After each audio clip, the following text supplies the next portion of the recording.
Hello friends, Mithila education and welfare society में आपका स्वागत है। हमारे पास वो है एंड के रूप में। एंड में हमारे पास काफ़ी सारी कंडीशंस अवेलेबल होती हैं और उन कंडीशंस के आधार पे एंड फंक्शन हमको ट्रू या फॉल्स में आउटपुट प्रदान करता है। इसमें ज़रूरी है इस टेबल को समझना। देखिए, एंड को समझने से पहले टेबल समझ लेते हैं। मान लीजिए एक एंड में दो कंडीशंस हैं। अब ये ध्यान रखिएगा, एंड में काफ़ी सारी कंडीशंस हो सकती हैं, 2, 3, 4 जितनी आप चाहें। मान लीजिए इसमें दो कंडीशंस है, पहली कंडीशन 1 और कंडीशन 2। और यदि पहली कंडीशन फॉल्स है, दूसरी भी फॉल्स है, तो आउटपुट आपका फॉल्स रहेगा। इसी तरह से अगर पहली कंडीशन फॉल्स है, दूसरी ट्रू है, तो भी आउटपुट आपका फॉल्स रहेगा। अगर पहली कंडीशन ट्रू हो जाती है और दूसरी फॉल्स हो जाती है, तो भी आउटपुट फॉल्स रहेगा। जब तक कि दोनों कंडीशंस आपकी ट्रू नहीं होंगी, या जब तक सभी कंडीशंस आपकी ट्रू नहीं होंगी, तब तक आउटपुट आपके पास ट्रू नहीं आएगा। इस प्रकार से एंड कार्य करता है। एंड के आधार पे हम निर्णय ले सकते हैं। जैसे हमारे पास इस एग्जांपल से समझ लेते हैं। एग्जांपल है जिसमें लेम, अजय, विजय, सुरजीत, सुमित कुछ बच्चों के नाम दिए गए हैं, उनका एज दिया गया है और मार्क्स दिए गए हैं। एंड के द्वारा आउटपुट मुझे कुछ इस प्रकार से चाहिए। यहाँ पे डबल क्लिक कर लेता हूँ। देखिए यहाँ फार्मूला अप्लाई है पहले से। जो पहली कंडीशन है B2 ग्रेटर देन 18, मैं चाहता हूं कि जिस व्यक्ति या जिस एज की जानकारी ली जा रही है उसकी एज 18 साल से ऊपर हो। दूसरा कंडीशन है C2 ग्रेटर देन 50, जो मार्क्स हैं वो 50 से ऊपर होने चाहिए। इस प्रकार से एज जो है वो 18 साल से ऊपर होनी चाहिए, जो मार्क्स है 50 से ऊपर होने चाहिए। जैसे ही मैं एंटर करता हूँ, पहला फॉल्स है क्योंकि इसमें एज तो 18 साल से ऊपर है लेकिन मार्क्स 50 से ऊपर नहीं है। इस तरह से दूसरा ट्रू है क्योंकि दोनों कंडीशनें पूरी करता है। तीसरे वाला फॉल्स है क्योंकि इसमें मार्क्स कम है 50 से, और फोर्थ वाला भी ट्रू है। इस प्रकार से एंड के द्वारा आप निर्धारण कर सकते हैं ट्रू या फॉल्स का। लेकिन ट्रू या फॉल्स के आधार पे आप निर्णय लेना चाहते हैं तो इसके साथ साथ आपको इफ का प्रयोग भी करना पड़ेगा। देखिए, हम इसको इफ के एग्जाम्पल के द्वारा आप समझते हैं। इसी जो एग्जाम्पल है इसको इफ के द्वारा समझ लेते हैं। जो हमारे पास फॉल्स या ट्रू आंसर उपलब्ध हुए हैं, अगर मैं इफ के साथ उसे रिलेट कर देता हूं, डबल क्लिक करके इसको चेक करते हैं। अगर मेरे पास D16 जो है, यानी कि जो आउटपुट मेरे पास अवेलेबल हुआ है एंड में, वो अगर ट्रू रहता है तो कैंडिडेट सिलेक्टेड आउटपुट माना जाएगा। और अगर वो ट्रू नहीं होता है D16, तो जो आउटपुट है वो नॉट सिलेक्टेड माना जाएगा। इस प्रकार से दोनों में से एक आउटपुट मेरे पास अवेलेबल हो जाएगा। ये एंड पे आधारित है कि कौन सा आउटपुट हमें मिलता है। जैसे हम एंटर करते हैं, पहला नॉट सिलेक्टेड है क्योंकि हमारे पास यहाँ ट्रू अवेलेबल नहीं है। इस तरह से दूसरा कैंडिडेट सिलेक्टेड है, तीसरा नहीं है, चौथा सिलेक्टेड है। इसका अर्थ ये हुआ कि इसके आधार पे मैंने निर्णय लिया कि जिस व्यक्ति को मैं काम पे रखना चाहता हूँ उसकी एज 18 साल से ऊपर हो और उसके मार्क्स 50 से ऊपर हो। यदि ऐसा हो जाता है तो मेरे पास वो सिलेक्शन में आ जाएगा, नहीं तो नहीं। इस प्रकार इसलिए वो डिसीजन हमें आउटपुट के रूप में दिए हैं। इसमें देखिए एक एग्जांपल से हम इसे और समझ लेते हैं। हमारे पास यहाँ पे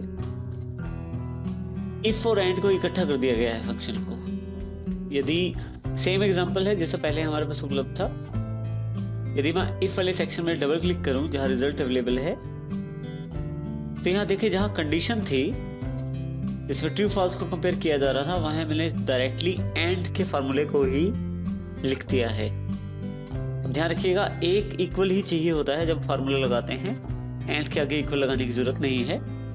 इसके पश्चात उसी प्रकार से दो आउटपुट, एक सिलेक्टेड और एक नॉट सिलेक्टेड।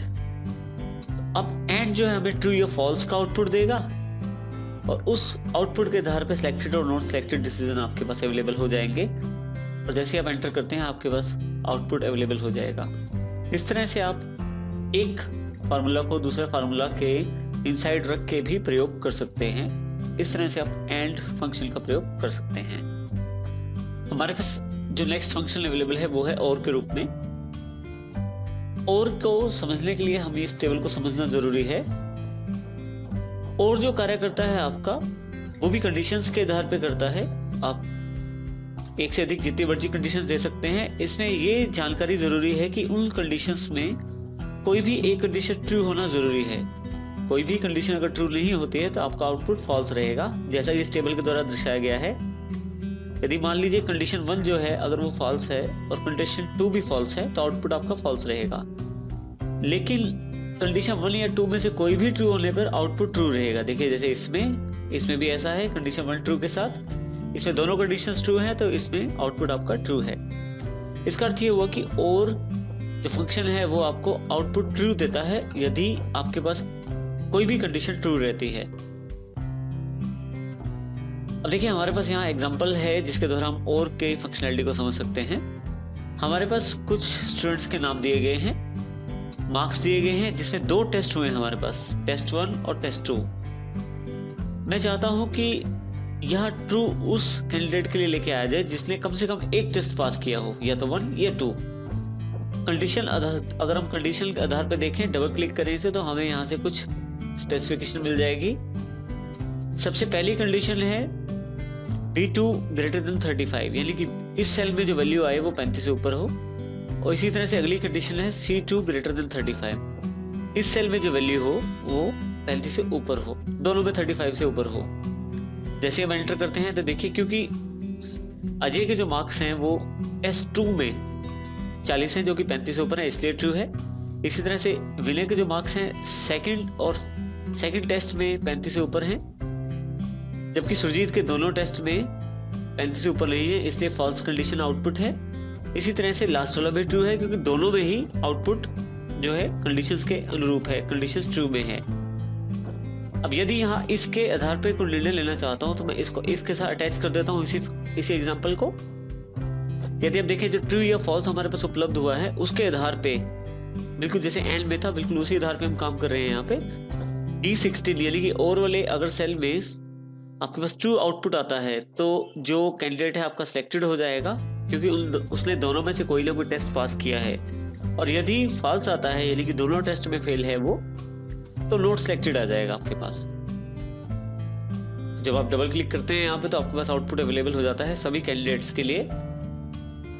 और जो इसका आखिरी एग्जाम्पल है उसमें भी हम इसी चीज को देख रहे हैं, लेकिन थोड़ा सा और को इफ के अंदर ही प्रयोग करके। यदि आप डबल क्लिक करें यहाँ पे, देखिए यहाँ पे मैंने इफ में और का जो फार्मूला है उसको रख दिया है जहां लॉजिकल टेस्ट या जहां मुझे कंडीशन चेक करनी है।